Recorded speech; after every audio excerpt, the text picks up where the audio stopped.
आचार्य जी, मेरा एक प्रश्न था आपसे। कई बार पूजा करते वक्त मन में बहुत नेगेटिव थॉट्स आते हैं, तो ऐसा क्यों होता है?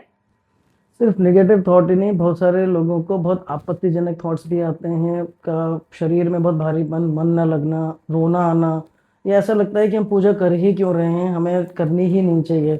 भगवान के प्रति भी गलत थॉट्स आते हैं, अपने प्रति भी आते हैं, अपना मन किसी और व्यक्ति विशेष की तरफ भी चला जाता है, या फिर कुछ ऐसे मूवमेंट्स की तरफ चला जाता है जो कदापि नहीं जाने चाहिए, खासकर से पूजा करते हुए। और जिन लोगों का मन जाता है वो समझ सकते हैं कि किन मूवमेंट्स की हम बात कर रहे हैं। तो ऐसा, अगर महिलाओं की मैं बात करूं, महिला और पुरुष दोनों के साथ बताएंगे। देखिए, ये एक विश्वास का विषय है, कोई तर्क कुतर्क का विषय नहीं है। और जो लोग इस पर विषय पर ध्यान दे के विश्वास करके आगे बढ़ते हैं उनको लाभ भी होता है, और जो कुतर्कों में चले जाते हैं उनको घर में प्रॉब्लम होना, अपनी बॉडी भारी होना, दिक्कतें होना, अपनी हस्बैंड में ना बनना, बच्चों के साथ दिक्कत, या ऑफिस में दिक्कत, रात को सपने खराब आना, और बॉडी हमेशा ऐसा लगना कि जैसे कोई साथ में है, या वजन है, या भारीपन है, ये लगता है। अब आप इग्नोर करना चाहते हैं तो सिंपली वो एक अलग बात है। लेकिन जब भी पीरियड्स होते हैं, मैंने हमेशा ये चीज़ बोली है महिलाओं को, प्लीज़ अपनी इस पर ध्यान दीजिए कि जब भी पीरियड्स होते हैं तो ऐसे किसी स्थान पर मत जाइए। जैसे अगर आपको पानी को क्रॉस करना है, अगर आपको पता है रास्ता हो शमशान या इस तरह कब्रिस्तान या इस तरीके की कोई जगह को आपको क्रॉस करना है, तो अच्छा रहेगा कि आप अपने साथ कोई भी ऐसा दुर्गंध वाली, जैसे प्याज हो गया, लहसुन हो गया, हींग हो गई, या फिर माचिस की डिब्बी हो गई, इस तरीके की चीज़ें आप अपने साथ ज़रूर कैरी करें।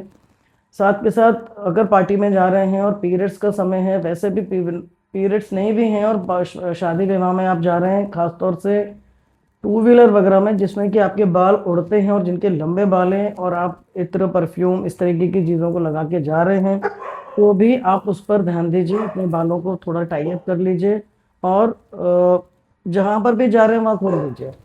साथ के साथ ऐसा भी देखा गया है कि मन ही नहीं है, जबरदस्ती हो सकता है, ऐसी कोई चीज़ ही ना हो,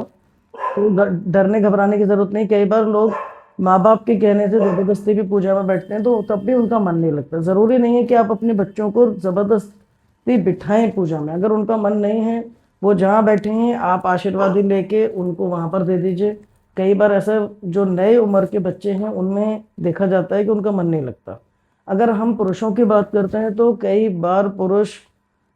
कहीं भी टॉयलेट कर लेते हैं, और वो कोई ऐसा पेड़ हो सकता है, कोई ऐसी धार्मिक जगह हो सकती है जहाँ पर कि करना नहीं चाहिए। तो अगर आपको कहीं, पहले बात तो खुले में शौच सभी कहते हैं कि नहीं करना चाहिए, लेकिन अगर फिर भी कभी ऐसे डायबिटिक पेशेंट्स हैं, या बहुत ज़रूरी हो जाए महिलाओं या पुरुषों के लिए कि आपको ऐसी जगह शौच या टॉयलेट वगैरह जाना पड़े, तो जब भी आप वहाँ से उठें तो अपने आप को, जैसे मैंने बताया है हमेशा, कि उल्टे हाथ से अपने आप को ऐसे कट करिए, 3 बार उस जगह से कट बोलिए, और ऐसे थूकना नहीं है, लेकिन मेक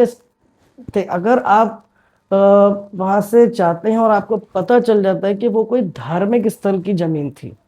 तो आप फौरन से पहली फुर्सत में उस जगह पर जाइए, मंदिर है, दरगाह है, जो भी है, उस जगह जाइए, माफ़ी मांगिए, और वहाँ पर जो भी वहाँ का रीत रिवाज हो, जैसे चादर चढ़ाई जाती है या नारियल चढ़ाया जाता है, जो भी है, वहाँ पूछ के वो कार्य कीजिए, माफ़ी मांगिए, और आगे कभी ना करने का कि मुझे गलती से हो गया और मुझे पता नहीं था, ये अवश्य बोलना है। साथ के साथ अगर घर में आप में भी कोई ऐसी चीज़ फील होती है आपके साथ, तब भी कई बार रोना आता है और मन नहीं लगता। आपको लगता है हम पूजा क्यों कर रहे हैं, क्योंकि जो भी घर की निगेटिविटी है वो एक्चुअली आपको पॉजिटिविटी की तरफ जाने ही नहीं दे रही। वो चाहती ही नहीं है कि आप किसी से संपर्क करें, या किसी से आप किसी ऐसी